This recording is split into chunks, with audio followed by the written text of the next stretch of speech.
to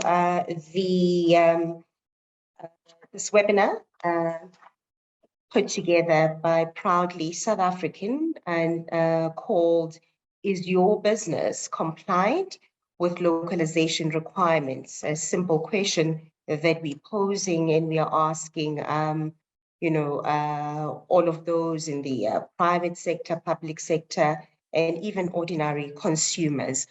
My name is Happy Ngingumakhumalo Ngidi, and I am the Chief Marketing Officer, Proudly South African, and I'll also be facilitating this session this morning. Thank you so much for joining us, all of you joining us on this official platform, as well as those of you who are on our socials, Facebook, as well as YouTube.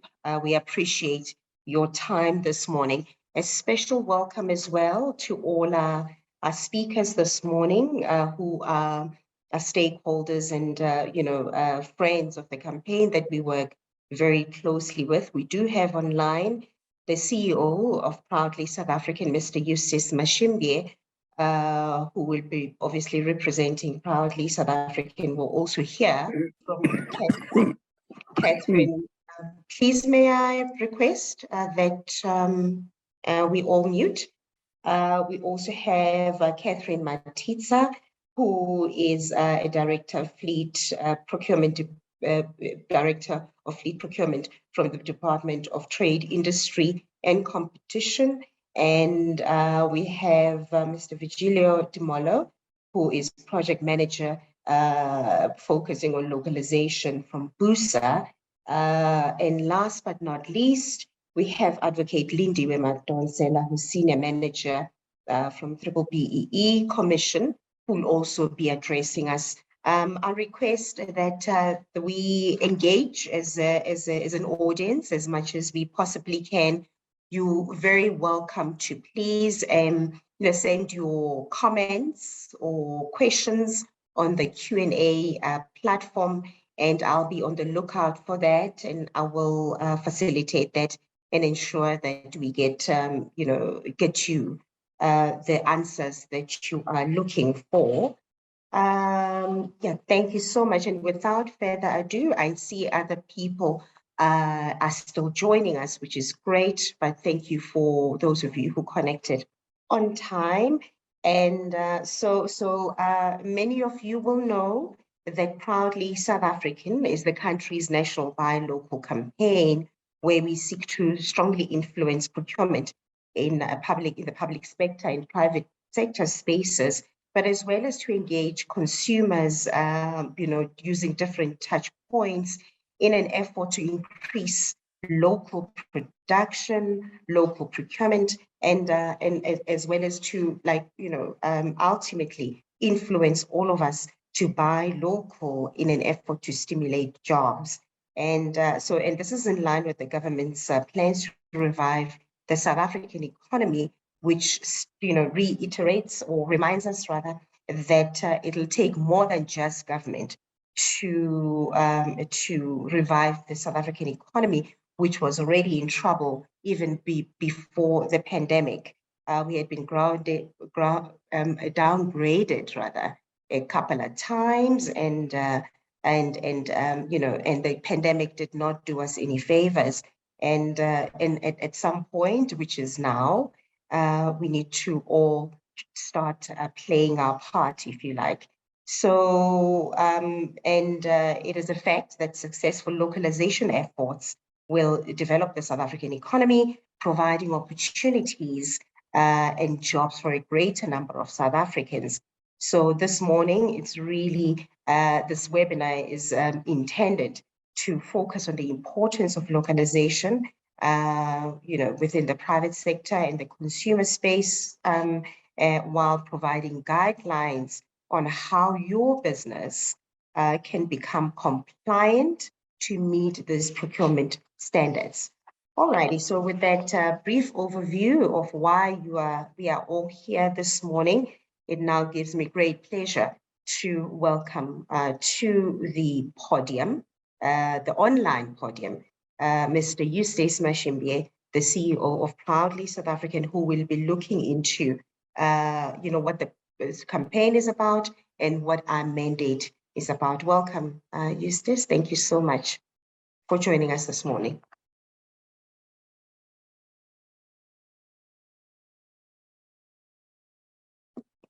There we go. We lost you there for 1 second. Thank you so much.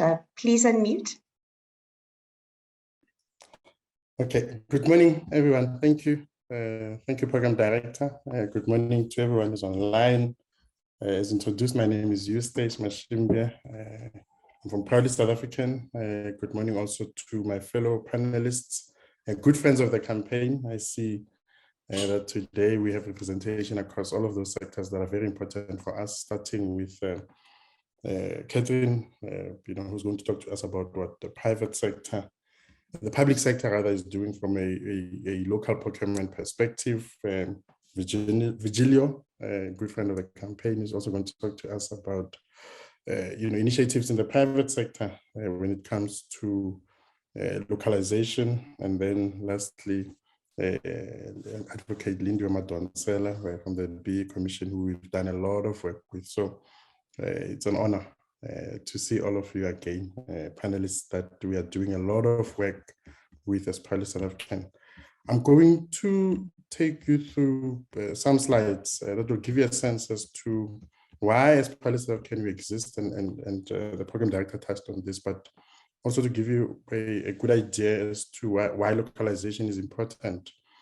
And I think that screen that you see now, which is my first screen, basically gives you a sense as to what it means to every entrepreneur when you buy from them. The minute you walk through the doors of any business and you buy whatever it is that they're offering, you have helped contribute to them staying open. You have helped contribute to them retaining the jobs that they would have created.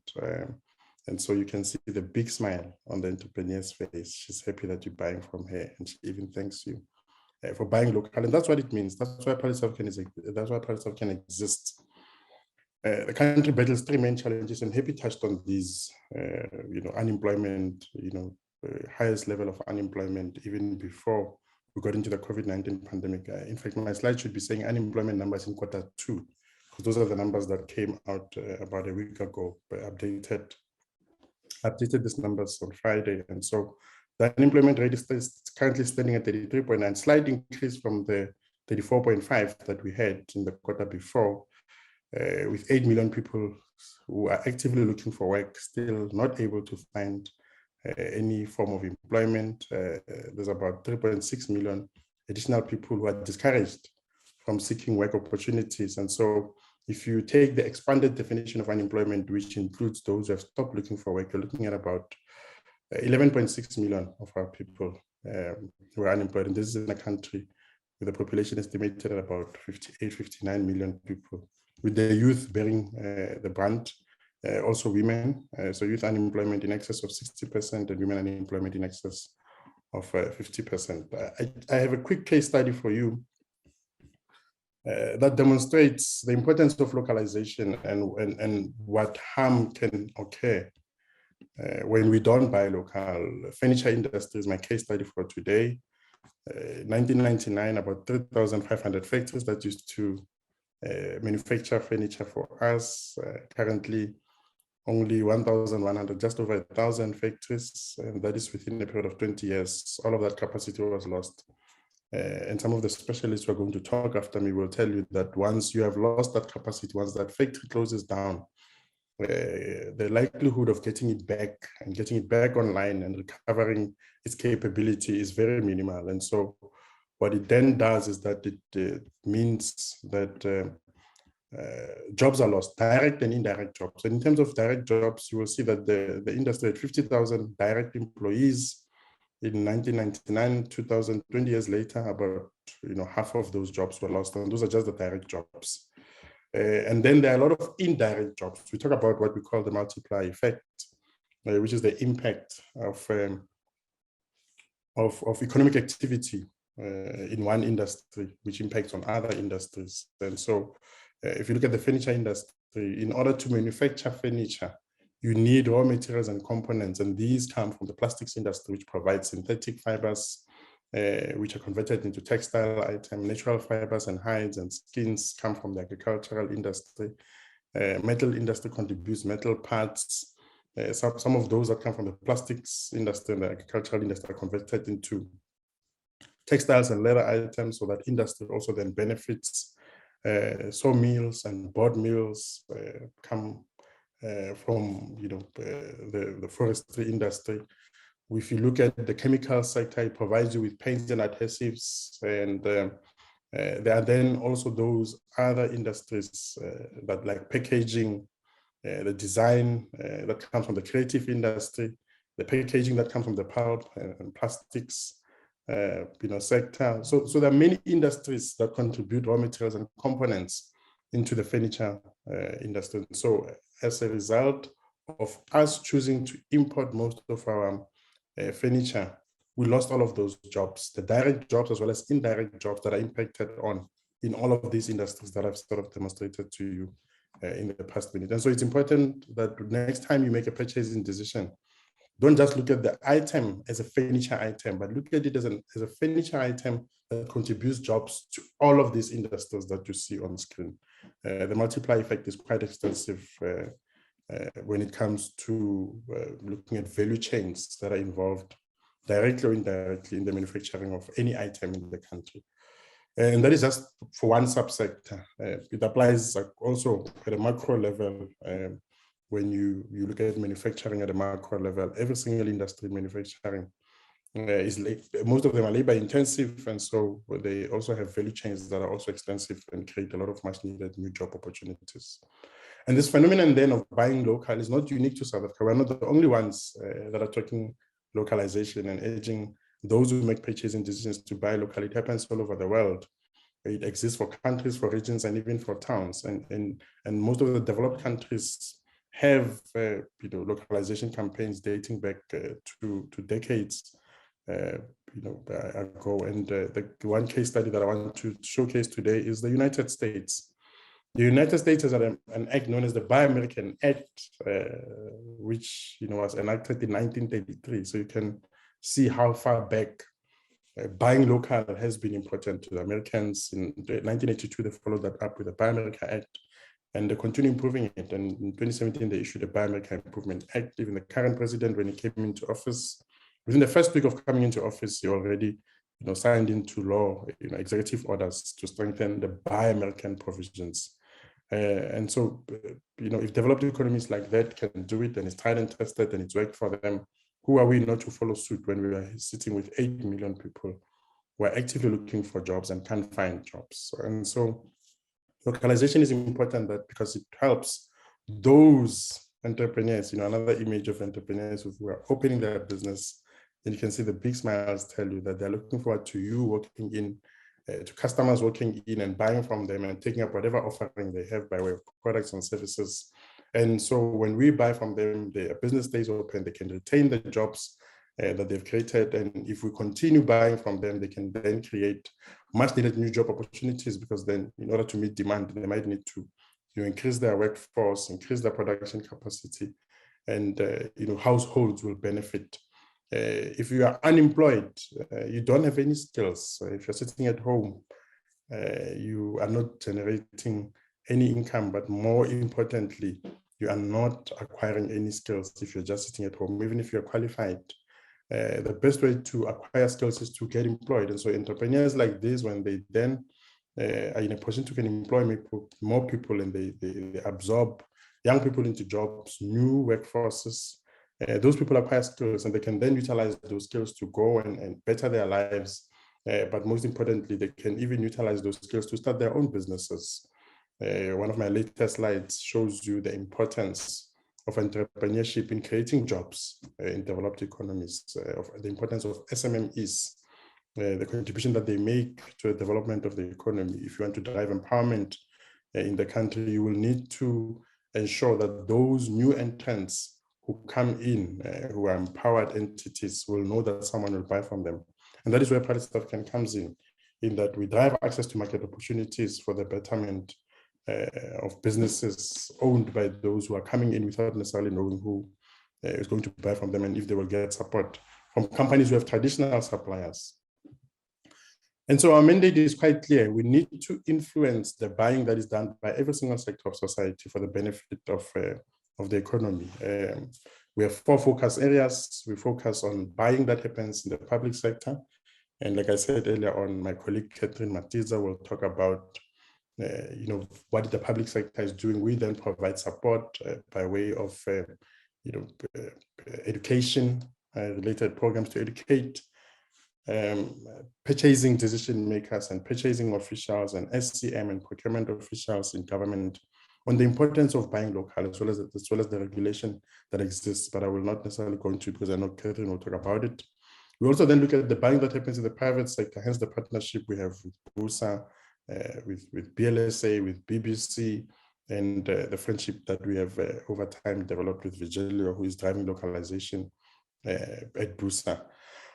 We have a lot of programs that I'll touch on later that talk to how we are assisting the private sector with ensuring that the cumulative buying that happens in the private sector supports jobs and supports the various value chains that are involved in each of those sectors. We educate the masses, the general public, on the importance of buying local. Consumers need to be educated on the economic impact of their purchasing decisions. Consumers need to know that if you buy a product that comes from China, I'll pick on China this morning. If you buy a product that comes from China, if you go back to my case study on furniture, when you continue buying furniture from outside of South Africa, you are taking away jobs. More than half of the workforce we had lost. More than 2/3 of the production capacity that we had for that industry has been lost. And that is what we need to educate consumers, that their purchasing decisions impact them, because we all know someone is unemployed. And a lot of those people who've lost their jobs, can attribute, the loss of those jobs pre-COVID, before COVID, to imports that continue to harm some of our industries that are labor intensive, and we're able to absorb a lot of the jobs that we want as an economy. We also have a responsibility as part of African to promote accessibility of locally made products and services, and anyone who wants to buy local needs to know where to find these products, and that is what we provide as Proudly South African. Every time you come across a product that carries the Proudly South African logo, please note that it has gone through a vetting process, and it embodies these 4 key qualities. The first one, which jumps at you when you look at the Proudly South African logo, is the fact that the logo is made up of the colors of the flag of the Republic of South Africa, telling you that the product is made in South Africa and contains sufficient local content, in that even the raw materials and components that are utilized are sourced as best as possible locally and converted into the finished product within the borders of South Africa. And even in instances where we don't necessarily have the raw materials and components, we urge companies that affiliate with us, they have to bring in unfinished products, and the conversion of those components and raw materials into the final product that will go into the market must happen in South Africa. The value addition must happen within South Africa, such that jobs can be created in the process. The products that affiliate with us have to be of a high quality nature. Even if you're rendering services, your service must be rendered, as per the standard prescribed for that industry. And so the tick in the logo tells you that you can trust the product. It will meet the needs for which you are acquiring it for. Companies that affiliate with us also have to ensure that they help us preserve the environment by employing sound environmental practices, ensuring that they recycle and reuse material, they dispose of their waste responsibly, and they just help us reduce the carbon footprint. And lastly, they have to ensure that they treat their workers fairly and in compliance with the labor legislation of the country. The Basic Conditions of Employment Act prescribes the minimum that every employer has to meet, and that is what we look out for. And so companies that affiliate with us have to tick all of those 4 boxes. And when you see the logo on any product, you know that you're buying a high quality, locally made product produced by an ethical company. Entrepreneurship is important, and I touched on this, so I won't spend too much time on this, but I think the purpose of my slide was to demonstrate the fact that developed economies, which have in most instances, higher populations, but much lower unemployment rates, are thriving because their small businesses environments thrive. The small businesses represent more than 90% of economic activity in those developed economies, and we are lagging behind as part of South. In fact, BBBE is critical in bringing new players in that space, and hence the partnership we have with the BBBE Commission and Advocate Madonsela will talk to you about that. But when you look at the SMME support ecosystem, entrepreneurs have a need for various things: information.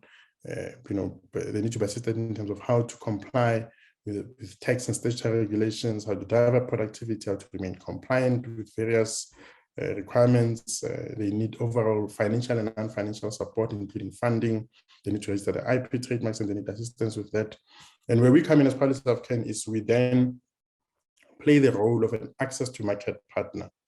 If you come in with a new product, if you come in as a new entrant, if you come in as a transformed entity, sometimes the biggest challenge is not knowing whether people will buy from you. And I did touch on this earlier. And so PoliSouth is there to help in that regard by exposing your product to those who make purchasing decisions. And these are just some of the access to market programs that we have, segmented into 3 main sectors. The first one being the private sector. And in so doing, we are talking to the fourth focus area. Remember, I said we have 4 focus areas, and the fourth one is improving accessibility of locally made products and services. And so when it comes to the private sector, what we do is we go out and we ask the private sector to commit. There's a campaign that we started a couple of years ago. We even presented commitments to the president in 2018 when he hosted his presidential job summit. And we basically, the question we were asking the private sector is, through their purchasing decisions, can they commit to job creation? And these are just some of the commitments that we've been able to attain over the years. It includes banks giving us a commitment to buy furniture, uniform, promotional material, and stationery locally, schools, especially independent and privately owned schools, giving us a commitment to buy the uniforms, furniture, reading material, and stationery within the borders of South Africa. The private hospitals, the independent hospitals, buy linen, bedding, their beds, uniform, medical equipment, pharmaceutical products locally. Automotive manufacturers have been asked to look at their components, their machinery, their uniform for their factory workers. Retailers have been asked to increase the levels of local content on their shelves, to increase shelf space for locally made products, to look at where the shop fitting equipment and material comes from, and to buy that which is locally made. Uniforms is something else that they need to buy locally. In terms of manufacturers, we are constantly asking manufacturers to buy their raw materials locally, to buy packaging material locally, such that they contribute to the base of those who will be employed and who can then be in a position to come back and buy whatever it is that they're producing. So those are just some of the examples of commitments that we actively look for as PoliSouth and commitments that we're able to attain over the years. I'm quickly going to play a video for you, but it gives you a sense as to what we have introduced into the private sector to assist buyers in the private sector. Constantly said to us, we don't know where to find reliable suppliers. So we provide a base of reliable and vetted suppliers who have gone through our vetting process and can be trusted. As a buyer, when you come across the suppliers, you know that they've gone through a vetting process, there's a rating given to them, and so you can trust that they'll deliver on time, the quality will be right, and that most importantly, that you will be buying a locally made product, not products who come into the country, products that are brought into the country and labels are changed. And so the platform is called MAP, a market access platform. Suppliers can register themselves on the platform. We then approve those suppliers based on the vetting process, and it increases their visibility. They are seen by more buyers and more customers over and above those customers that they might have. So let me quickly play the video, and then we can continue with the presentation. Large companies operating in South Africa recognize the long-term strategic benefit of current legislation focusing on transformation and corporates' responsibility to localize supply chains beyond philanthropic reasons and to comply with the legislation. Corporates are increasingly investing in enterprise and supply development initiatives. However, a number of challenges remain. Finding vetted manufacturers according to local content requirements at acceptable industry standard levels of quality with the capacity to keep up with demand required from large organizations. Finding high-performing, transformed suppliers across all categories, bridging the gap between buyers' expectations and suppliers' capabilities, and suppliers' over-reliance on limited key accounts. Searching for suppliers is a key step in the procurement process. The suppliers need to meet the company's expectations regarding cost, capacity, quality, deadline, as well as performance. Introducing Market Access Platform, your preferred portal to source localized and transformed suppliers. Market Access Platform, MAP, is an online portal that influences localization and transformation. It enables corporates to refer, find, and rate vetted high-performing transformed suppliers, local service providers, and manufacturers across industries, thereby creating market access for suppliers while mitigating the risks associated with sourcing from unfamiliar companies. Buyers are able to find reliable and vetted localized and transformed suppliers, refer their high-performing transformed suppliers, local manufacturers, and service providers to MAP, thereby enabling them to grow and become more competitive, advertise procurement opportunities, support the growth of their own high-performing suppliers, increase competitiveness in sourcing, reduce the cost of sourcing, rate services received from suppliers, view the socio-economic impact of their commercial activity with selected suppliers, and record and monitor their localization procurement commitments. Suppliers are able to increase their visibility in a cross-industry marketplace, find other suppliers to procure from, and view tenders when published. Benefits and unique selling proposition. Buyer benefits. Contribute towards a localized and transformed supply chain. Retain and create jobs. Enable the sustainability of suppliers by creating market access opportunities. And contribute to the growth of the economy by favoring local manufacturers and service providers by increasing local demand. Supplier benefits. Corporate visibility. Gauge client satisfaction. B2B opportunities, buying from other suppliers. And attend proudly South African events and be exposed to the collective National Buy Local campaign, calling on both private and public sectors, as well as consumers, to procure locally.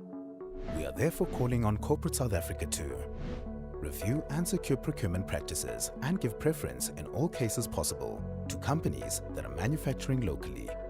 Utilize MAP to influence localization and transformation. Refer and find high-performing suppliers. Advertise procurement opportunities. And record and monitor localization procurement commitments. Market Access Platform, your preferred portal to source localized and transformed suppliers. And that's me. So basically, how we look for localization commitments, we identify, we ask the private sector to identify items that they can buy locally and ring-fence those for localization purposes. We then utilize our database to identify suitable companies that can then fulfill that need from the private sector. And we ideally want these companies to be listed on MAP. The corporates themselves also register on MAP. They then buy and transact with each other, finding each other on MAP. And remember, the benefit, one of the, it is the fact that the private sector can advertise procurement opportunities that are ring-fenced for localization on MAP. And so only local producers and those who qualify will see those products. Another example is how we then work with the franchise association. We take 20 companies at a time to go and pitch to buyers and franchisors and franchisees such that they can then become possible suppliers to the franchise industry. We also have created on our website that we will list companies that produce some of these items that were required, especially in responding to the COVID-19 pandemic, including medical PPE as well as non-medical PPE. And so that this becomes a a focal point and a platform where buyers can easily go and find suppliers. In terms of public sector procurement, Catherine will talk about these designated items, but the role of public sector is on the back of those items that government has designated and identified as items that they're going to buy locally. Whenever they make those purchasing decisions, when they advertise the tenders, we have a tracking system that monitors those tenders. We then identify local manufacturers in our base and we send them those tenders because they're in a position to can respond to those tenders. This way we assist entities also to correct tenders where they've issued the tenders without a provision that prescribes that only local manufacturers or locally made products will be considered when evaluating the bids. And as a result, government then buys local. The last part of my presentation focuses on consumers, and a big portion of our efforts, a big part of our efforts going forward focuses on online and the e-commerce space. We are coming up with a lot of partnerships that will enable Proudly SA products, member products to be sold on various platforms. Some of the platforms are the ones with high traffic, the biggest selling platforms in the country, and we're going to make announcements over the next couple of weeks as we conclude those partnerships. We're also working towards building our own online store. We had a partnership that has since ended, and now what we're working on is creating a new platform, and the process is underway to ensure that we grow the presence of Proudly SA products on online platforms.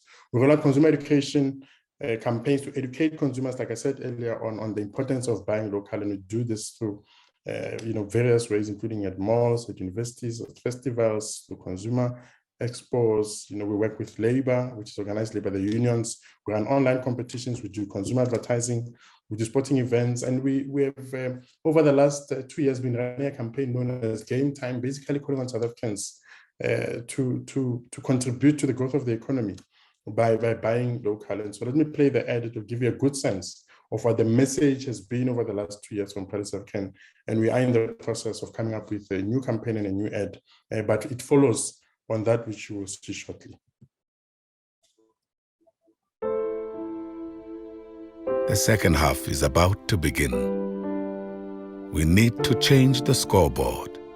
It's time for all of us to pause and rethink the game plan in order to save the future. I call on all of us to be game changers, because greatness isn't reserved only for some people. By buying local, we're choosing to create jobs and sustain the ones we have. Time and time again, South Africans have taken destiny into their own hands, creating products that the rest of the world wanted to buy. See, the world remembers about us, what we sometimes forget. But it's time for change. Let's all buy local. It's game time. Zanzi. Local is lekker. Your everyday decisions And that shape basically our sums future. up what our request is. Your everyday decisions, and the theme of today's webinar is your business compliant with localization? If it's not, it means your everyday decisions might not be contributing to the betterment of this country by way of economic growth, growing the tax base, and ensuring that we create much needed new job opportunities. The question that comes up often is, how much does it cost? So for those of you on the line who are not necessarily members of Proudly SA, it's not expensive. There's perception out there that it's an elite club and it's very expensive. It's actually reasonable for companies with turnover less than 5 million rands. All you need to pay is 500 rands per annum, renewable after 12 months. And the most that any company that affiliates with us, and these are the larger corporates with turnover of 100 million and more, they pay 100,000 rands. And if you want to become part of the campaign, please contact us, info@proudlysa.co.za. Our contact numbers are on the 011 327 7778. The easiest way is to go on to proudlysa.co.za, go to the membership tab. The forms are there, complete the forms, become a part of the campaign. Let us help you localize your value chains and help you contribute to the growth of not just your own business, but the businesses that are part of your extensive value chains. Thank you very much, Program Director. My presentation ends here. I will still be online to take questions when they do come up. Thank you.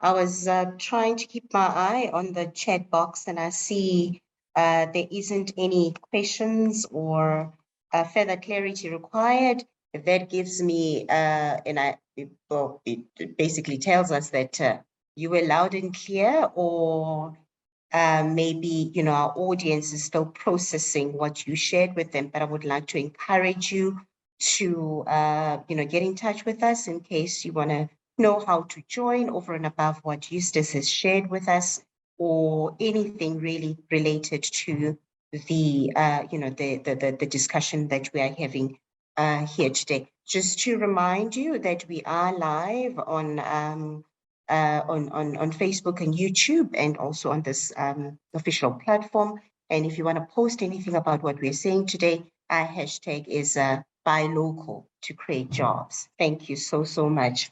Alrighty, so we're moving along with our program, and our next speaker is Ms. Catherine Matitza, who is Director of Fleet Procurement from the DTIC, the Department of Trade, Industry and Competition. And Catherine will be focusing on designated industries for localization. Welcome, Catherine. Always great to see you. Good morning. Thank you, Program Director. I'm going to switch off my video. It's always a pleasure to be part of this important event. Thank you very much for the opportunity. And colleagues on call, my name is Catherine Matitza from the Department of Trade, Industry and Competition, from the Industrial Competitiveness and Growth branch of the DTIC. I can see that the presentation is shared. Can we please move to slide number 3? Localization cannot be emphasized enough. It is important, colleagues. We've heard from CEO that the storyline of localization is mainly that of jobs, the much needed jobs in the country for us to sustain the little jobs that we still have and to create additional new jobs. So my mandate today is very easy. It's to take you through the local content and production policy. As government, we have created an enabling environment for business to support localization. Allow me to start by giving an overview of the department for the sake of those who haven't engaged with the Department of Trade, Industry and Competition. We are a national department based in Pretoria, and unfortunately we do not have regional offices. We operating from Pretoria, and the mandate of the department is to enable transformation of the South African economy through industrial development. We have policy strategies in place to carry out our mandate, and localization is one of those policies we have in place. And under localization, we have 2 procurement levers, one being local content and production policy, the one that I'll be taking you through, and the other lever is the National Industrial Participation Program. We use it where we do not have the capacity to develop capacity in the country. And government has identified public procurement as a lever for industrial development. In other words, as government, we want to leverage the public expenditure to support mainly local manufacturing of products and to mitigate some of the socio-economic challenges that we are faced with. We've heard from CEO that localization is on top of the agenda in the economic recovery and reconstruction plan. We've heard from Honorable President on many platforms emphasizing that we must increase local demand and reduce the consumption of imported products. So as part of localization strategy, government has been implementing the local content policy, referred to as designation, since the year 2011, in which certain products have been designated for local production and procurement by organs of state. Why government? Government is the largest buyer we spend as government on procurement of goods and services about 500 billion rands. And that expenditure, we wanted to circulate in the country to assist us with the socio-economic challenges that we are faced with. Like CEO has said, if we choose to buy products that are imported, we are creating jobs, we exporting jobs to those countries where the products are coming from. So as government, we introduced this policy, making it part of the law, of our buying law, that preference will be given to products that are manufactured here in South Africa. We know that the public procurement space is highly regulated. Therefore, we had, when we were introducing this policy, we had to review our regulations to make provision for the promotion of locally produced product. In 2011, we amended the regulations, as you all aware that as government, we are guided by the Public Procurement Preferential Framework Act and its regulations. So in 2011, we amended the regulations to make provision for locally produced products, for them to be given preference in our buying space as government. In other words, as government, where we have set aside those products or designated the product to be local, all organs of state are obliged to follow the rules and buy local. Next slide, please. So 2011, we amended the regulations. 2017, the regulations were amended again, and under the 2017 regulation, local content and production, it's under Regulation 8. Regulation 8.1, it gives powers to the Minister of Trade and Industry to facilitate the designation, look at sectors where we have the capacity and set them aside for local production. And for all organs of state, when they go out to stipulate the local content requirements in those bid invites. In other words, organs of state are obliged by law, where the Minister of Trade and Industry has designated sectors, to put the local content requirements in those RFQs, in those RFPs, when they invite tenders, when they invite quotations. They don't leave it to the suppliers to know that the particular product has been designated. So in terms of compliance, all organs of state where the Minister of Trade and Industry has announced the product to be designated and has attached the stipulated minimum threshold local content, they need to follow the rules. National Treasury, their role is to inform all organs of state via circulars that a particular product has been designated. And in those circulars, organs of state are being guided on how to go about purchasing those products. What is it that they need to include in their quotation? What is it that they need to include in their bid invites?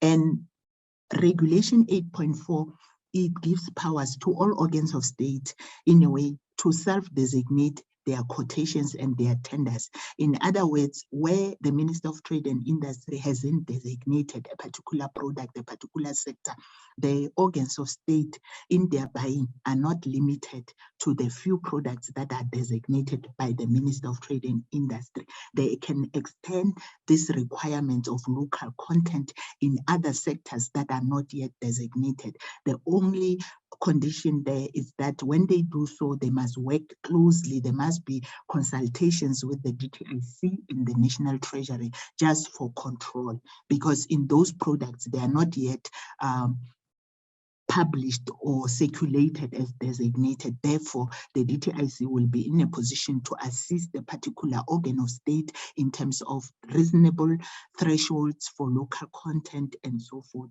In terms of evaluation, the regulations are very clear to say only bids that meet the required local content should be considered during the evaluation process. So these requirements are not just purely just the requirements to be there. It's requirements that are supposed to be evaluated during the evaluation process. Next slide, please. So it's part of the law. As government, we have made it a law that we will buy products that are manufactured here in South Africa.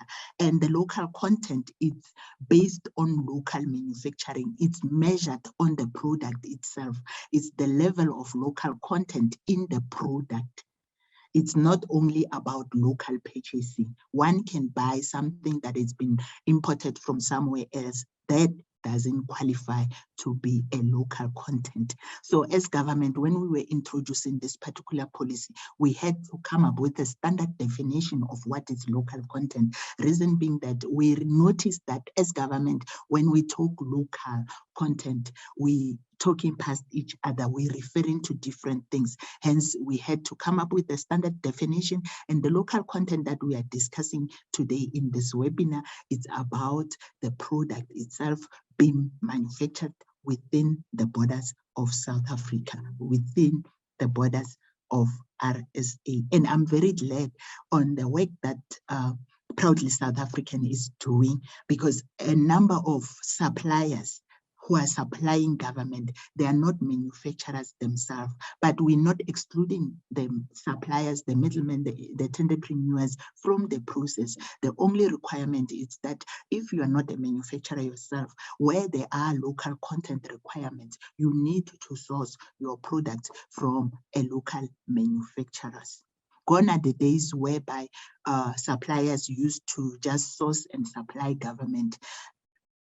In these new rules, you are required to go a step further and know who the manufacturer, the local manufacturers of the products that you are dealing with are, so that you can meet the requirements. So you are required to, when you meet with the local manufacturers, to ask them relevant questions in terms of the level of local content of their products for compliance purposes. Where you will see a local content requirements, it means by its nature, you must code with a product that is manufactured somewhere in South Africa, in a plant in South Africa. Don't just buy from the retailers without asking them the relevant questions, because at the end of the day, you are required to make a declaration, which is a self-declaration. But should you be successful on that particular transaction, you will be held responsible for the declaration that you have made. So I will encourage suppliers not to wait until they see these requirements in the bid documents. This is a cabinet decision. As South African, we have made a decision that this is the route we're gonna follow. We want to give preference to our own products. Therefore, go source this required information in advance, because when the tenders are out, they are out for a limited period of time. You won't be able to do the runarounds to look for information and complete the required documentation in time. So do your homework while you still have time. You know the products that you deal with, the products that you code for. In terms of furniture, we've seen the case study from CEO's presentation that we've lost jobs there. So we designated the rationale is because we want to support our local industry. In the furniture space, we do have capacity, but that capacity is not fully utilized. With the designation, we want to improve capacity utilization. On this slide, we are showing the products that are designated to date. We have on our list about 28 products. So as a supplier, you will identify the ones that you deal with and make sure that you get you identify the local manufacturers. If you are not sure who are the local manufacturers, the Proudly South African portal, the MAP system, can be of assistance to you. And then you can identify the ones that you would like to deal with, contact them, and get your schedules completed. By the time the bids goes out for you, it will be just to transfer the information into the relevant documentation. So you can see for some, they are designated as high as 100%. Where a product is designated to be 100%, we don't allow any form of importation. The manufacturers must source and or produce the products from locally made inputs and components. For some, we have designated the product to be below 100%, reason being that before we designate a particular sector, we undertake studies, we do research, and we have a template that we follow internally, and the thresholds or the local content percentages that you see here are informed by the research that was conducted prior to circulation or publication of the designation. If it's less than 100%, it's because the research showed us that some of the input materials are not available locally. Therefore, manufacturers are allowed to import those inputs for the difference, but we still expect them to do the production locally. They can import some of the raw materials, and also the assembly, excuse me, must happen locally. Next slide, please. So some of the products are still in the pipeline for designation, and those are the products that we are earmarking for designation. Under the construction yellow metal, we're looking at the number of categories, the ADTs, the TLFs, light commercial vehicles, the cars that we use as government as pool cars. We want them designated to support the companies that have invested in the country, assembling those models in the country. What we're saying as government is that locally assembled models must be given preference because they are assisting the government with job creation, absorbing people in terms of labor. Under the electrotechnical, we're looking at the fridges, the laundry machine, the ICT space. We're looking at laptops, tablets. All these are still in the pipeline. We'll be finalizing with the National Treasury. When it comes to food products, we're looking at the poultry, we're looking at sugar, we're looking at dairy products. And as the DTIC, we're also undertaking master plans, working with retailers on those, and they've made commitments that they will invest, and we want to localize as much as we can. It's not only for the private sector, it's not only for the public sector, even the private sector committed to the localization, and they are working towards maximizing localization. Next slide, please. So we have instruction notes in place, of which some of them we are amending, and we do have documents in place. Like I've alluded to the fact that, next slide please, we have a standard definition of what's local content, and also we have a standard formula for calculating local content. We didn't want to leave it to the suppliers to use their own method of calculating local content, though. So we have a standard by SABS, the national standard since 1286-2017. It's a document that guides us in terms of measurement and verification of local content. Even the formula is in that standard. So as the DTIC, we were thinking of the suppliers, and we developed a guidance document on how to calculate local content, and tried to take it a step further by creating templates, trying to simplify the formula that we use to calculate local content. National Treasury, they developed a standard bidding document called SBD 6.2 for national departments and SOCs,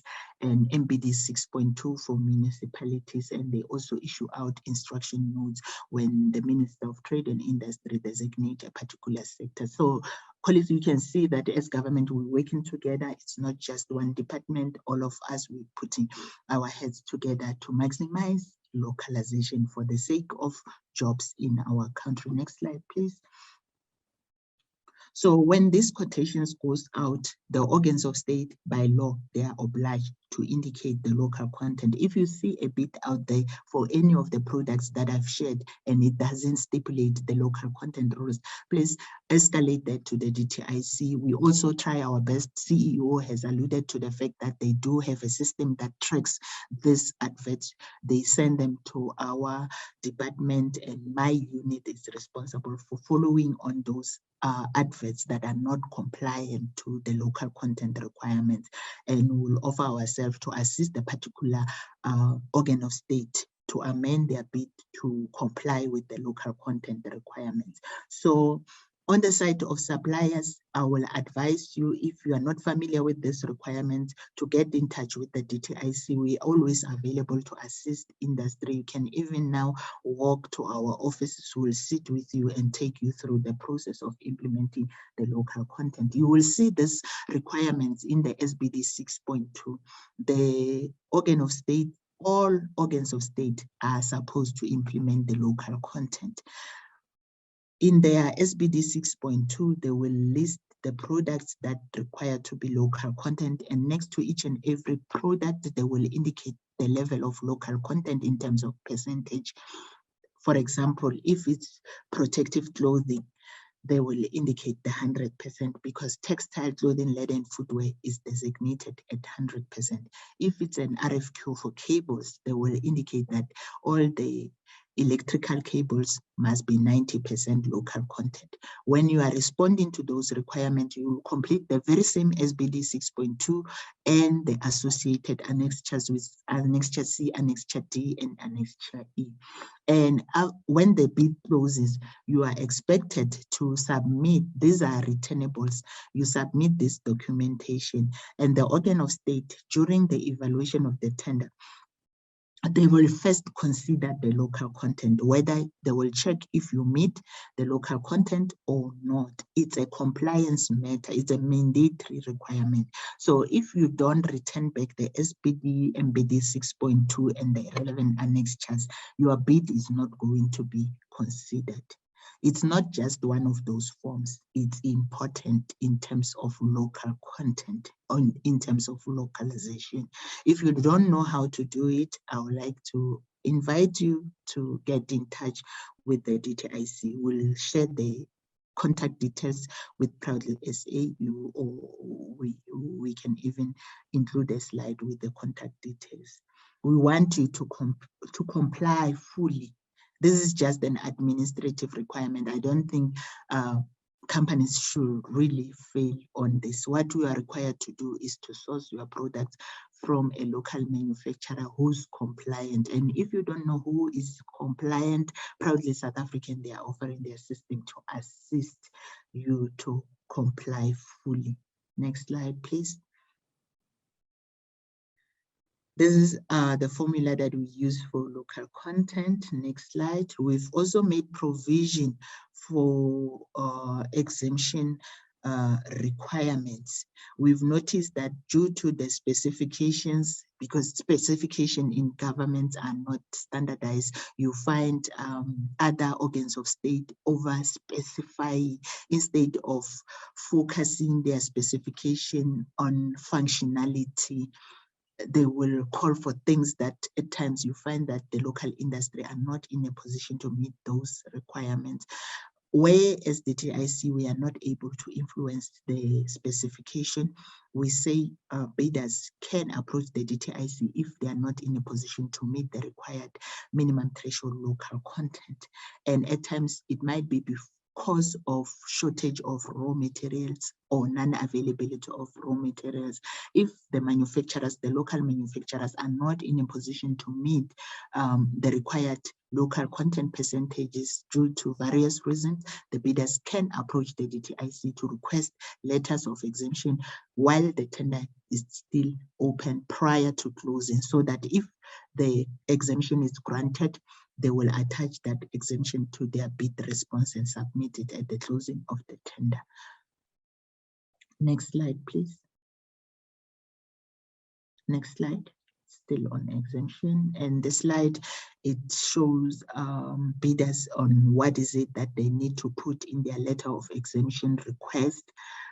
This exemption process, we do have it on our website, so the bidders can access that. And if you need more information with regard to how to go about requesting an exemption from the DTIC, you can contact us. We will provide you with that information. The following slides is just a snapshot of the declaration document. I'm not going to waste time on this. And for those that are interested, you can liaise with the DTIC. We'll take you through those documentation. We work closely with SABS. We've appointed them to be our local content verification agent. Over and above certifying the products, they also have a local content verification office. Reason being that there's also verification involved after or post-award. So the declarations that are made at the time of bidding, the requirement on the side of organs of state is that they need to report back to the DTIC for verification purposes. So they will provide the DTI with the copies of the declaration that you would have made at the time of bidding if you are successful in that particular tender. As the DTIC will share that information with SABS, and on a yearly basis, the SABS prioritize the tenders and quotations that they will go out to verify. There is verification involved. So the information that we put as part of the declaration, it's not just for the sake of compliance.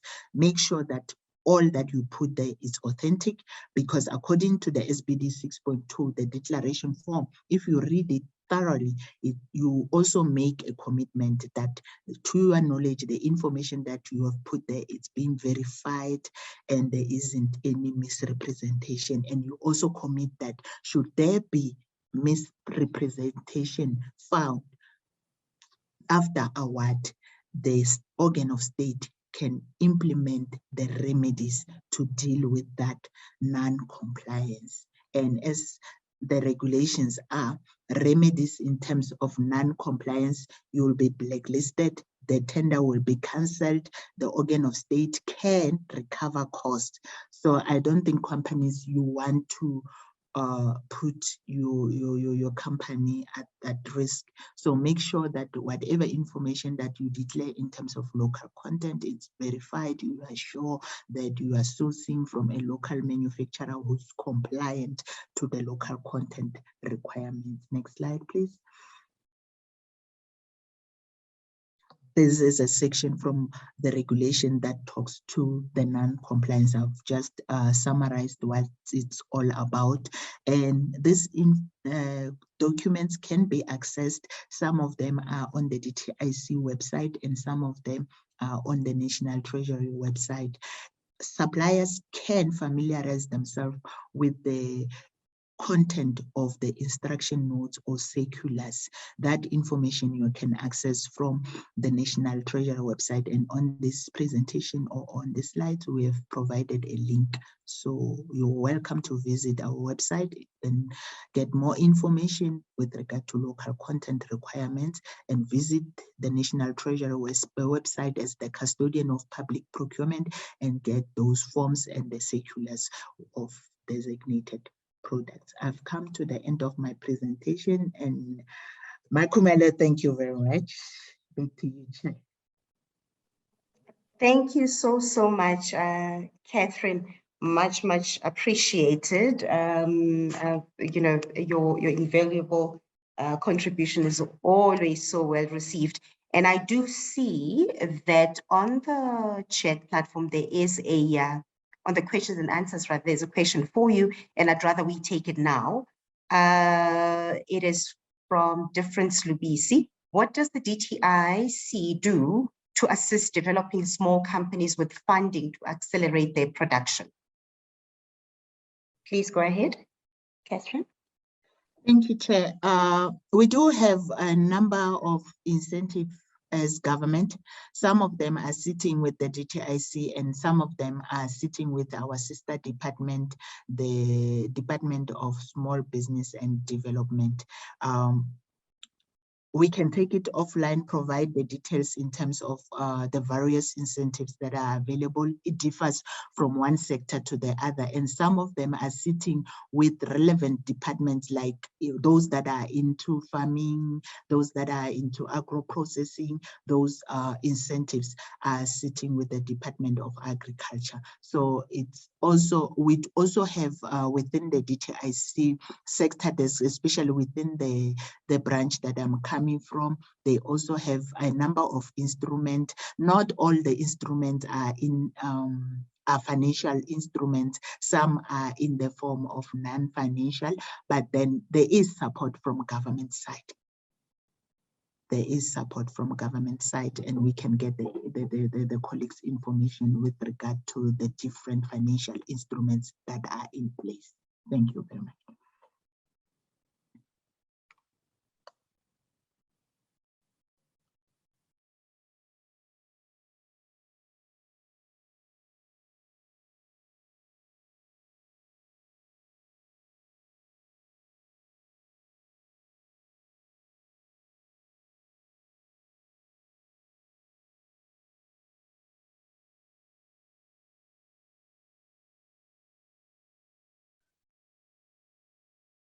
Sorry, Happy, you are muted. I was just saying quickly that there is quite a number of colleagues who have asked if we can share your slides, Catherine. And I do know that on your presentation, there is your contact email address details. So I'm going to encourage Difference to contact you, because you did say in your response that you are happy to take this offline. And for those of you who are asking for the presentations, we'll make that available. And just to also quickly ask you, Catherine, before we let you, go, is that there's Raleigh Zuma would like to know, we are local manufacturer of protective clothing, and we buy local materials locally. I think that's what it says. How do we register as a local manufacturer and be part of the DTI CE database? Catherine? Thanks for that question. Colleagues, the DTIC doesn't keep any database. If you want to register as a local manufacturer, I think you should take that up with Proudly South African. Since they have a portal for this. As the DTIC, we are not allowed to keep any database in terms of who's who out there, but our institution, Proudly South African, I know that they have different portals for different sectors. I think you can keep it there. We don't want to discriminate between suppliers. We don't want to show any form of favoritism to one and not the other. It's not a requirement on our side to keep a database. So we don't have such a database, but I will encourage suppliers, manufacturers to register with Proudly South African. Thank you, because we also get asked by different bidders, especially those who do not know where to source compliant products. So we always refer them to industry association. We always refer them to Proudly South African. I will encourage that company to liaise with Proudly South African. Thank you. Thank you so much, Catherine. And I'm going to request that Mr. Mashimbie come back online. There is a question for Proudly South African, and maybe you can also just touch on what Catherine has just said, but specifically for us, Ms. Chwa Madondo says, what does Proudly South African use to support localization claims made for products listed on the map? You may have a different understanding of what claim is supposed to mean. Please, can you go ahead, Eustace? Thank you. So as Proudly South African, what we do is we rely on partnerships, interestingly, from people like Matitza, from SABS, where they have a local content verification scheme. And over and above us doing desktop research, where we rely on documentation submitted by the companies, and we then do an assessment where there's a need to verify that third-party self-declaration. We then ask SABS to assist with confirmation, so they're able to do local content verification. So you can go to them as an entrepreneur who's logged online, and if you want to ensure that when you bid for opportunities in the public sector and in the private sector, where they want to know with absolute certainty that what you are declaring yourself has been verified by someone else, you can go to the SABS. That scheme will then give you results that indicate at which level you are. So if you have 10% local content, it will be at level 1. If you have 100% local content, it will be at level 10. So the SABS is a strategic partner of Parties of Kingdom. We utilize them for that purpose. But for purpose of membership, where companies indicate that they don't necessarily want to do the local content verification, they want to self-declare, we do an assessment on a desktop basis, but in the main, reliance is on partners like SABS. Thank you. Thank you so much, Eustace. Thank you so much, everybody, for the questions that you've put on the questions and answer platform. I encourage you to keep them coming. Also, just to find out from the team if we have nothing on Facebook, and we will take that as we go along. But our next speaker now, who is going to focus on influencing policy and legislative development for an enabling environment for inclusive growth and employment, is our partner and stakeholder, Mr. Virgilio Damolo, who is Project Manager, Localization, BUSA. Thank you so much for joining us this morning. We look forward to hearing from you. Please go ahead. Thank you. Good morning, everybody. I'm just trying to share my screen and to check if the slides are on full screen. Hope you can see them. My name is Virgilio, and I'm a management consultant by profession. And I started supporting BUSA as project manager for localization last November. So it's just a bit less than a year now.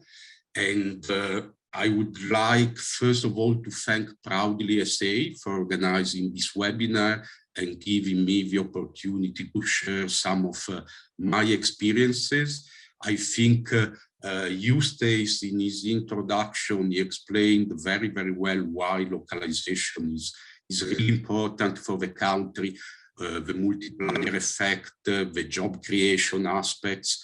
I think we've heard from Catherine how localization is at the core of government policy. So from my side, I want to reiterate why it is important, and I'll have a focus on what I've learned in these 10 months of work on localization, and hopefully some of these lessons will be useful for the way forward. In terms of context, first of all, as you can see at the bottom of the slide, really, we hear many definitions of localization. At times we talk only about import substitution, but at the end of the day, our view is that really the objective of localization is to increase local manufacturing, local production capacity, increasing industrial output, basically, and of course, creating jobs in the process. So it can result in import substitution, but doesn't necessarily need to be at all cost import substitution. It can also be new products.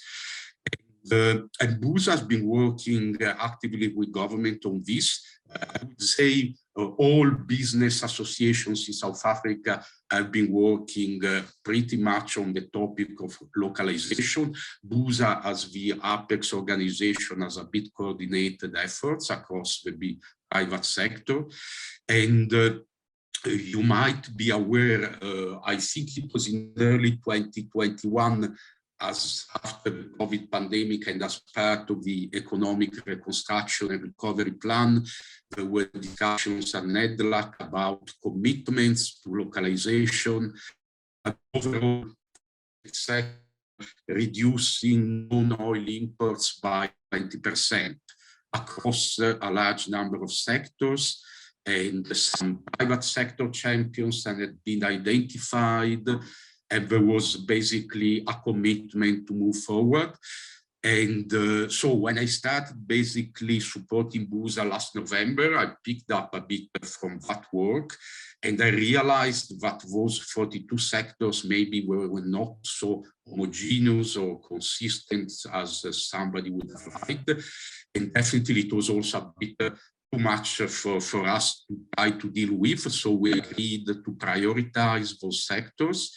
And out of that prioritization exercise, basically, we identified 3 key sectors, which are the health sector, the steel sector, and the renewable energy sector. And we looked at some criteria, mainly the potential, the feasibility to have some impact on those sectors, also looking at the activity going on. So I've been focusing a lot on supporting the master plan processes on those sectors up to now. And as I mentioned, really the core, the focus of my presentation, the objective is really to share what I found during this time when I've worked on the topic. And I think the first finding is quite important, because we are trying lots of this localization initiative really to drive them at sector level and not at the individual company level. There's lots of work happening at individual company level, but that is typically driven by the companies themselves. As an organization, we try to work more at sectorial level, and clearly it's easier in more consolidated industries because there's less players to deal with.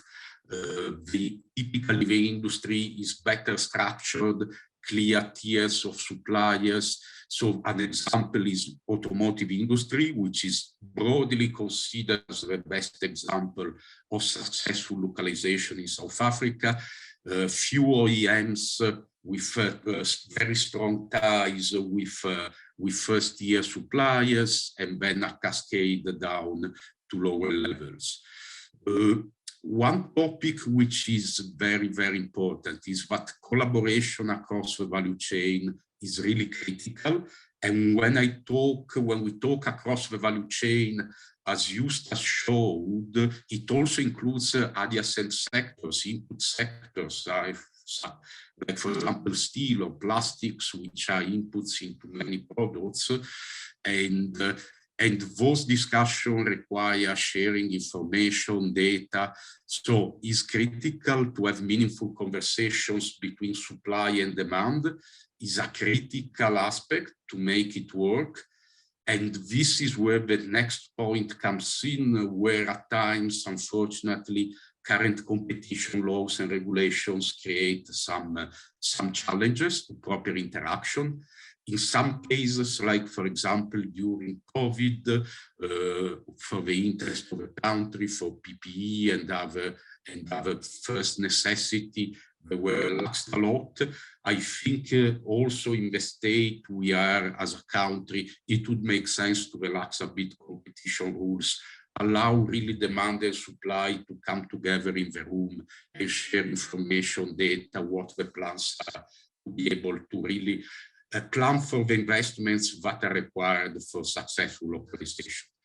Setting up factories is a long-term exercise. It's time-consuming, very expensive, so requires proper planning and proper visibility of demand. Another point, maybe at times there's a bit too much focus on protection versus competitiveness. We heard about the designation process of DTIC. Definitely it helps, and protection can help in many instances, especially startups, infant industries, where they need protection for a few years before really becoming competitive.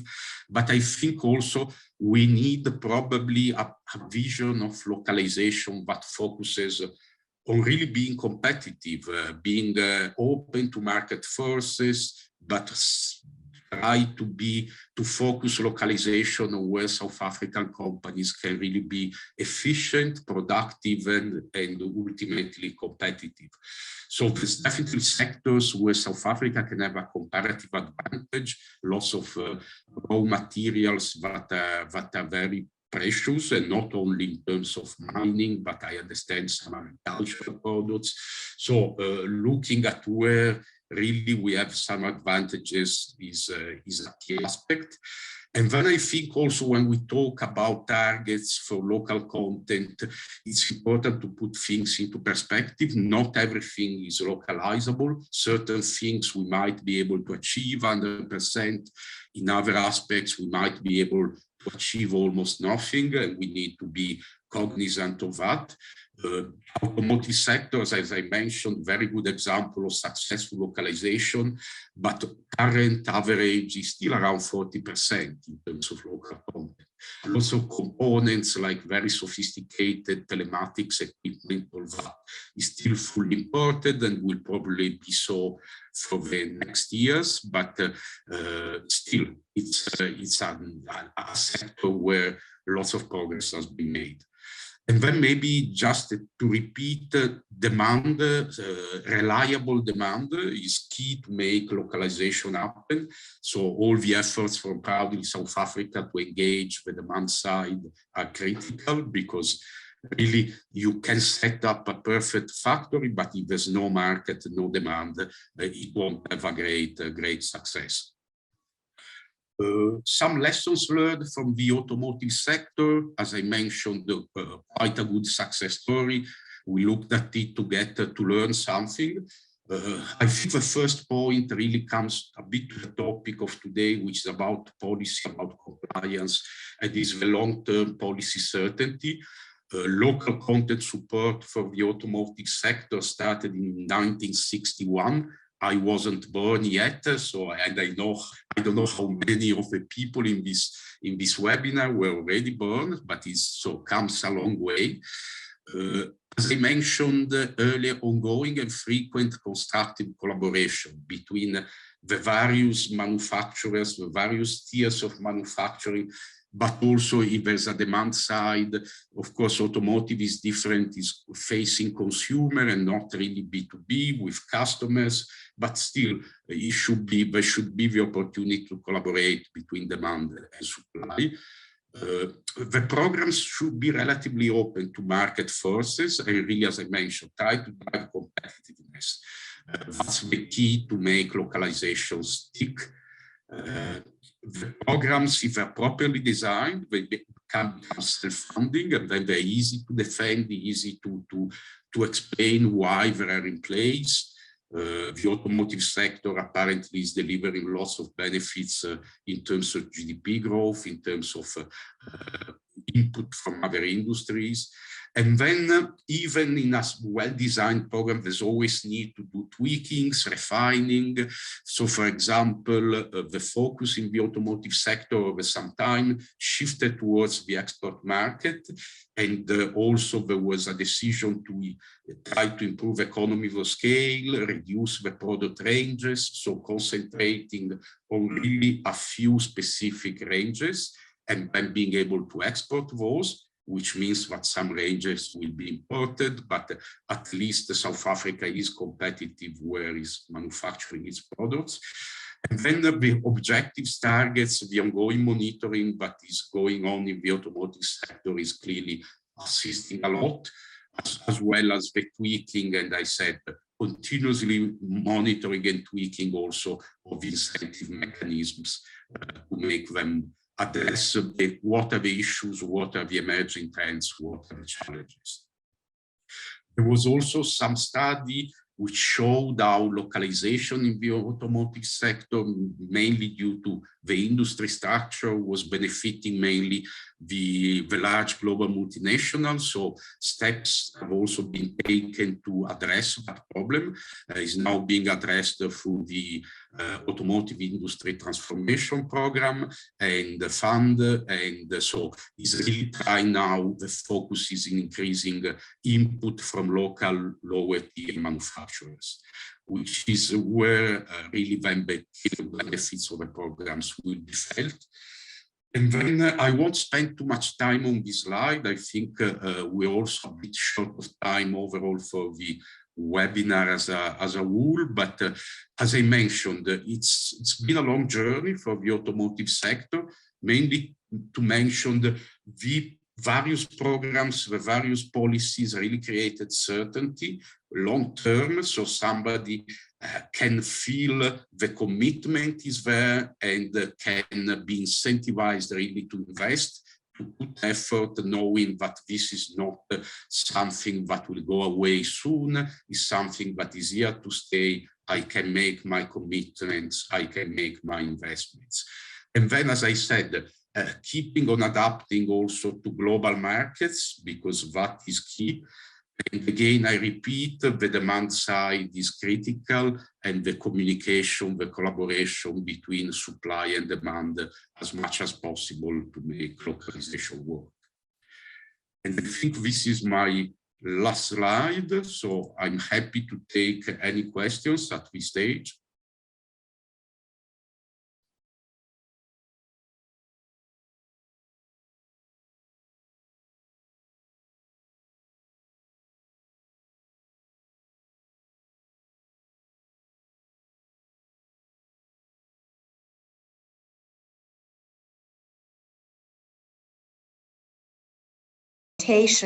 Is much appreciated. Thank you, thank you, thank you.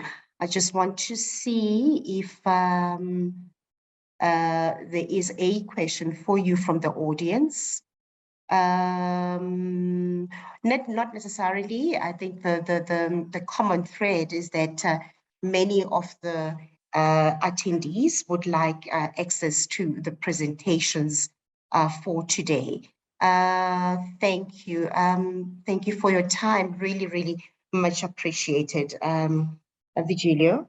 And we then, move on with our program, and would like to warmly welcome Advocate Lindiwe Madonsela, Senior Manager BBBE, and her focus this morning is going to be on codes and benefits and the awareness needed to promote access to finance and markets, competitiveness and localization, amongst other critical things that entrepreneurs need to know about. Always a pleasure to see you, Ms. Madonsela, and welcome this morning. Thank you for joining us.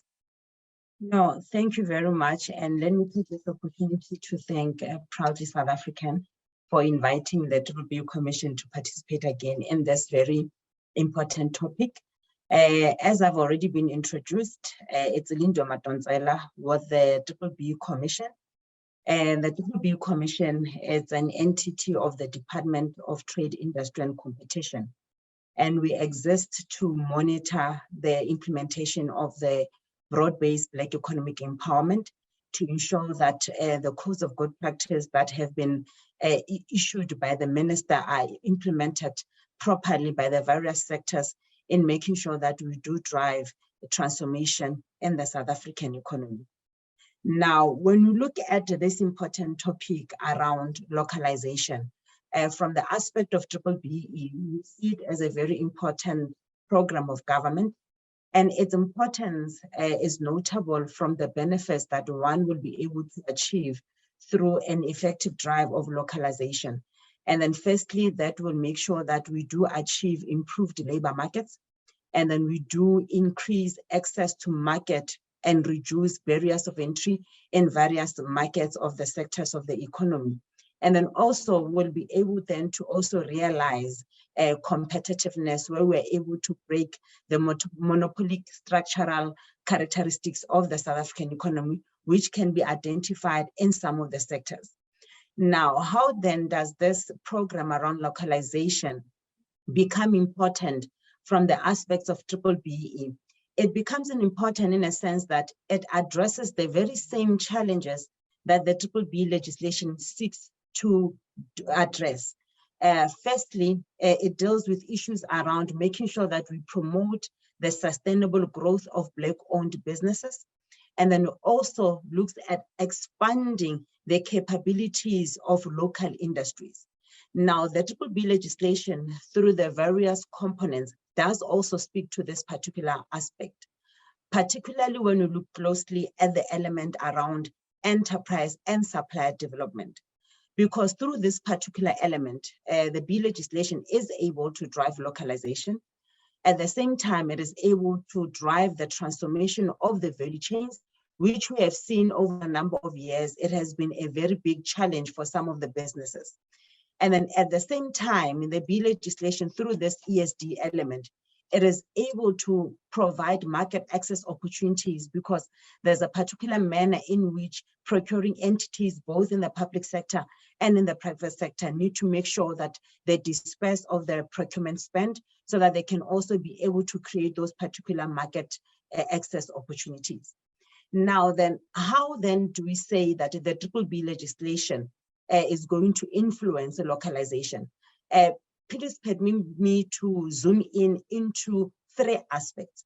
Now, there is an aspect around the relationship that exists with preferential procurement, and we'll talk about how under those particular aspects, what is it that can be done? And there is an aspect that talks to issues around access to funding, which talks to now how do we create or channel investment to make sure that we support the creation of local capabilities. And then there's also a third aspect that we can draw benefit from, and that is the aspect or the opportunity that is made available by funds that are contributed by multinationals under the Act Equivalent Investment Program, particularly looking at the aspect around enterprise development. Now, when you look at the first aspect around preferential procurement seeks to stimulate and expand local capabilities. Now, it talks now to say this is how we need to direct our various economic procurement activities. Now, when you look at the procurement spend, large part of it, which is 50% of the spend, must be directed to entities that are at least 51% Black owned. And then at the same time, when you look at who are the beneficiaries of entities that have to access the funds that are available for enterprise and supply development, it will be the same entities. Now, the issue around preferential procurement, this is the issue, is that firstly, the preferential procurement element covers 3 aspects that we believe can influence localization. The first aspect is the aspect around designation, and my colleague Catherine has covered that. And the linkage again with that, with the BBB codes, is that where sectors are designated, exporting of components or exporting of services in those aspects will also not be permissible.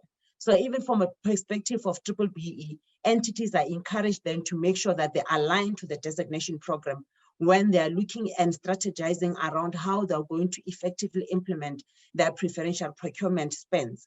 And this is both for the public sector as well as the private sector, because even the public sector is supposed to be implementing the BBB legislation, and they do have their own scorecard referred to as the specialized scorecard that also guides in terms of how they can also be able to drive localization through preferential procurement.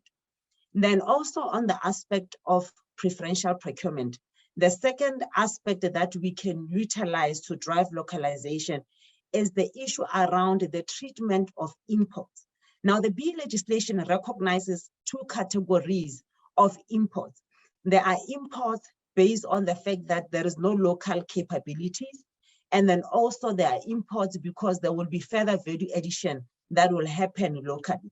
The B legislation is saying, with regard to that category of imports, you can continue to import as an entity, and then there's a manner in which you'll be able to recognize your BBB spend.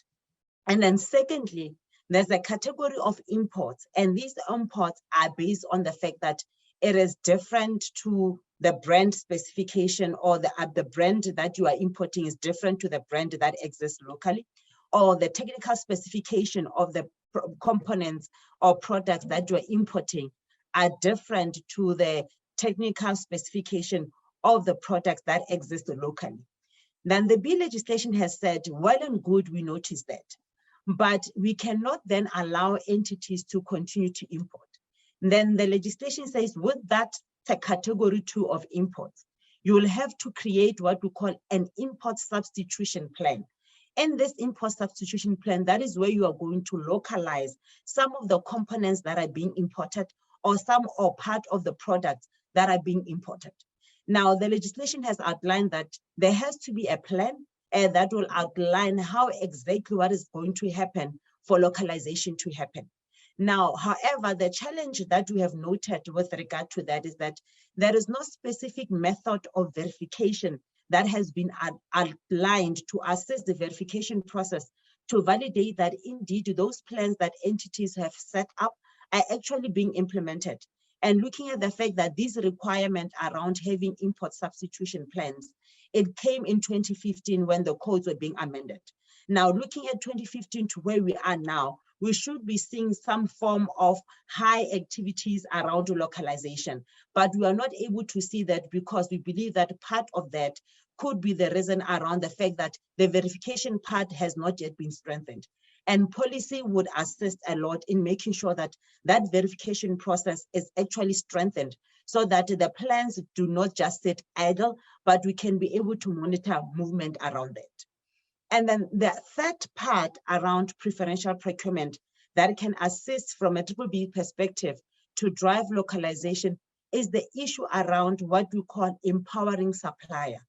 Now, when we look at how the procurement scorecard within the enterprise and supply development element has been structured, it says that both the public sector and the private sector, when they conduct their procurement activities, they need to procure from entities that are empowering suppliers. Now, there is a strict requirement for one to comply as an empowering supplier. The only category of entities that automatically qualifies as empowering supplier is small-sized entities. And these would be entities with an annual revenue of 10 million and less.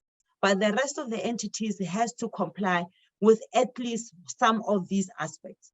Now, the empowering supplier aspect will assist to drive localization, because looking at that, it looks at issues around 25% of cost of sales must be generated locally. It looks at aspect around 25% of beneficiation, where beneficiation is required must happen locally. It looks at aspect around the training that needs to be provided to small and medium-sized entities. Now, why is it that we have not seen movement around this particular aspect? Is that when the legislation was amended and this particular requirement was introduced, particularly to drive localization, the state of the economy at the time created a challenge for some of the entities to actually deem themselves as empowering suppliers. Then a moratorium was placed through the Department of Trade, Industry and Competition that now all entities automatically will be considered empowering supplier.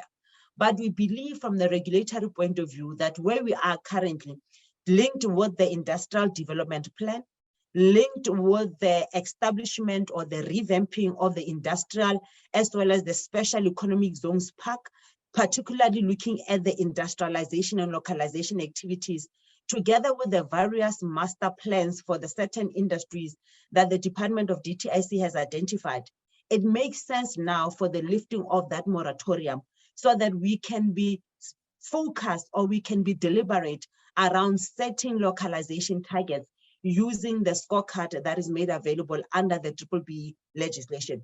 And that requires further policy engagement. And this is one of the areas that, as the BBB Commission, together with Proudly South African, we've been working closely with the policymakers within the DTIC to try and look at how we can use some of these opportunities that are presented by the BBB legislation to unlock localization activities. So that is another component, or the first component, that can assist to drive localization through the preferential procurement pillar.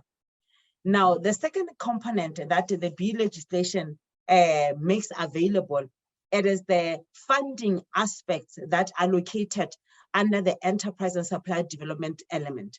You've got the aspect that focuses on supply development, and you've got the aspect that looks at enterprise development.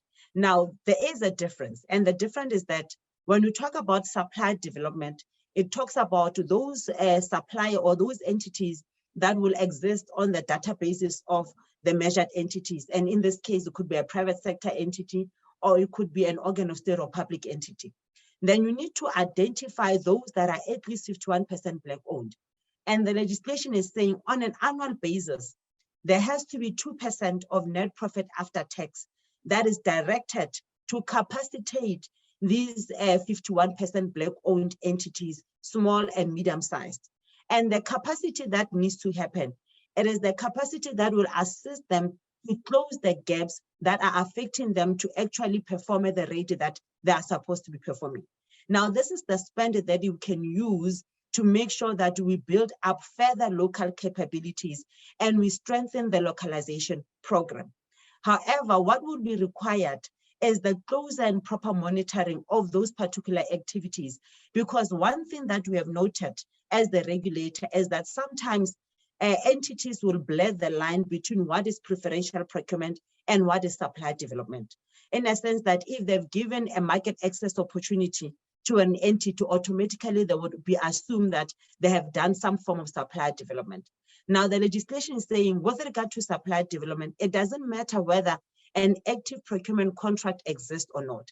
As long as you've identified an at least 51% Black-owned exempted micro-enterprise or qualifying small enterprise, you need to identify the gaps within that particular beneficiary entity and start to have a strategic implementation of programs that are going to assist that entity to address the gaps that exist.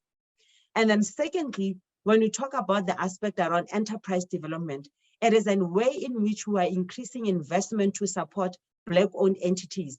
And entities will have to identify Black-owned entities outside their supplier database. And then also there, they'll have to do and spend 1% of net profit after tax. Now, when it comes to the public sector, for supply development, the public sector will have to spend 0.2% of the allocated budget for those that are not profit-driven. And for enterprise development, they'll have to spend 0.1% of their allocated budget. And this will be on an annual basis.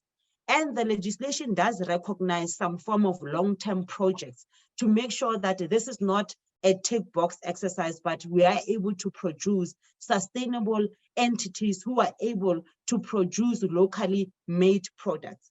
Now, as the Commission, one thing that we have noted is that entities on an annual basis, they're not effectively spending amounts of money that are available for supply development and enterprise development.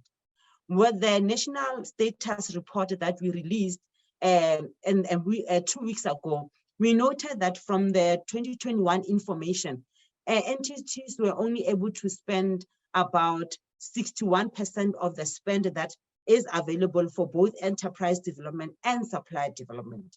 And then to assist or to determine exactly what are the challenges, as the Triple Commission, we've embarked on a survey to determine how effectively these monies can be spent. Now, these results of these surveys, we'll be releasing them in the later week so that we can be able to have a strategic way forward to make sure that we implement these funds, because these funds make available an opportunity to unlock opportunities around driving localization. And then what we also noticed is that there is a lot of money that is available.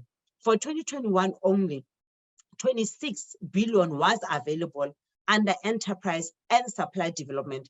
And this is money that is available both from the reports that we received from entities that are listed on the Johannesburg Stock Exchange, and then also from organs of state as well as public entities. Now, the one recommendation that as the Triple Commission that we are making is that because we have seen some of the challenges that measured entities encounter when they have to effectively implement this fund, is that where we are now, we probably have to think of a central repository pool wherein all these funds can be pulled into and then can also be managed by the public sector or within government. And there could be a proper linkage with the various beneficiary entities. And these beneficiary entities can be identified through various platforms. They can be identified through the channels that are made available by Proudly South African. They can also be identified through the channels that are made available by the Department of Small Business and Development, including the Small Development Enterprise Agency. So there's an opportunity to align the various programs to make sure that we make funds available for driving localization. And then the third part, which is the part around equity equivalent investment program. Now, as one of the elements around driving the transformation of the South African economy, it is the element around ownership. Now, there are certain multinational entities that have indicated that they will not be able to dilute their ownership outside their home countries.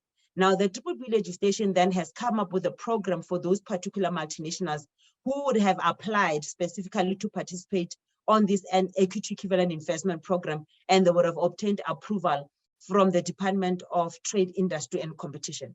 Now, part of them, what they have to do is that they either need to spend 4% of their annual revenue from the South African operations, or they can spend 25% of the value of the South African operation for a particular period of time.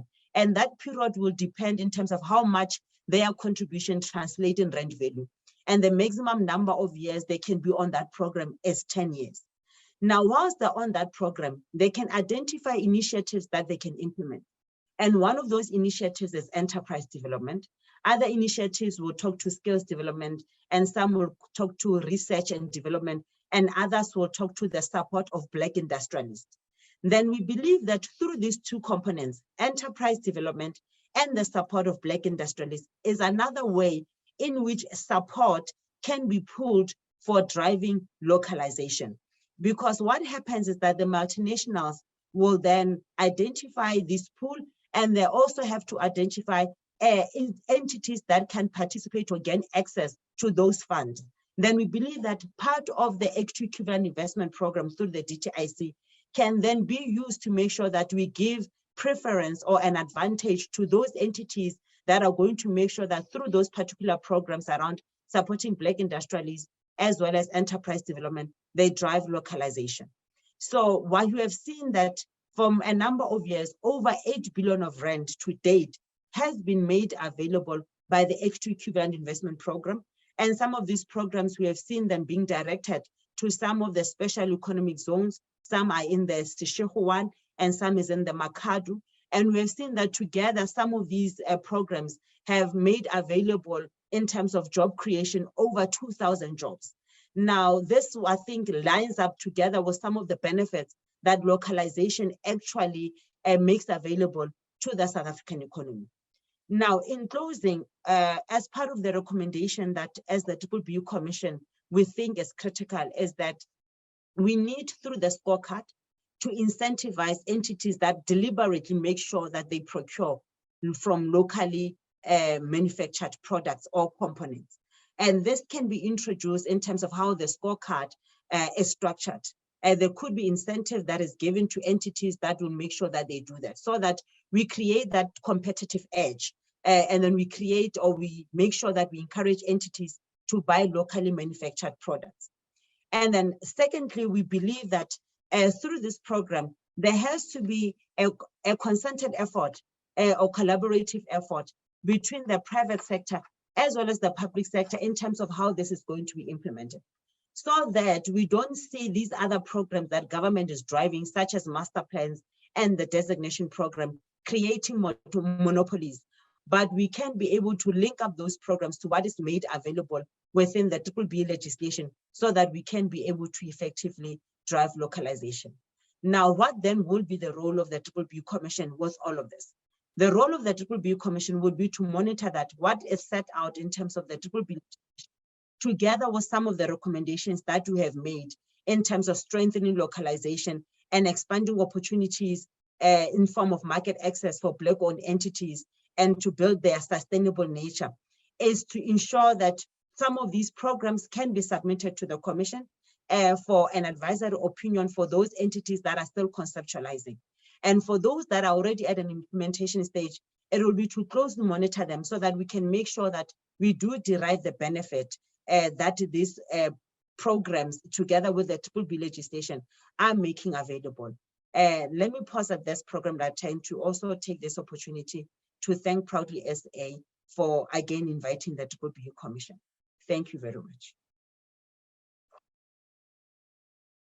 Ms. Madonsela, and thank you for, when we do invite you, always really showing up and giving it your all, and being keen to impart knowledge and share with us, with our audience rather, pertinent information on the work that you do and how we are then interlinked as the two entities. I just want to browse through the chat box or the questions and answers section, and I see there's nothing directed to you for you to tackle, meaning that you did a great job, just like everybody else actually, you who do get questions anyway. but I was hoping that one or two people would want to engage you further. Thank you so much. Just to double check that there is a request for you as well to share your presentation with some of the attendees. If that would be great, if you could allow us to do that. Okay. No, that's it. Thank you so much. Thank you, colleagues. Well, we are right on time. You know, we're doing well on time. The time is 11:50 now, which is when we're supposed to be doing the vote of thanks. Thank you so much to everybody that joined us this morning from, you know, on all platforms, the Zoom platform, which is the official one, as well as the Facebook platform as well. I've just double checked with the PR team. There isn't any pressing issues on the Facebook or YouTube platform. Thank you so much. And I do recognize all of you who have sent in your email addresses requesting that we share the presentation with you. We will do that. Our back office team will definitely be in contact with you. Johanna Mdluli, I just want to read your comment quickly, talking to Ms. Madonsela. Thank you for such an informative presentation. Please share your contact. So we will do that for you, Johanna, at least Ms. Madonsela's email address. Thank you, everybody. May I please request, with that said, request that we, the speakers come back online. I do see that Catherine has requested to be excused to jump onto another commitment she has. And CEO, may I please request that you do the vote of thanks? Thank you so much.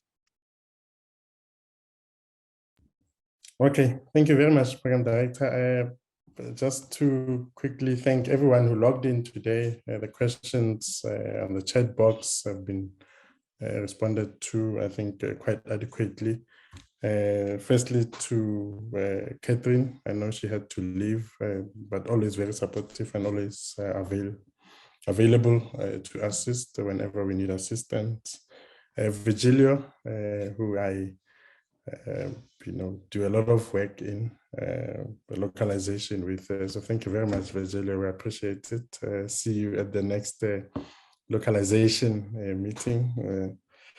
To Lindiwe, thank you very much, Lindiwe. We go back a long way. I know the struggle continues between us, yourselves, and our efforts to try and get the DTIC to effect all of those changes that you mentioned, including the empowering supplier element that we continue to fight with them about. So thank you very much. Let's keep going. I appreciate you making time this morning. To our program director, Happy Makumalo, thank you very much for again steering the ship and for leading the proceedings this morning. Really appreciate it. And to the Proudly SA team that helped put this together. I think this is a very important conversation. I hope we have made a difference. We have helped a lot of entrepreneurs who needed to know where to go, who needed to know what information is out there, who needed to get a sense of how to support this localization drive. This is just one of the ways in which we avail information to our members as well as non-members who are looking to drive localization. So thank you very much for tuning in.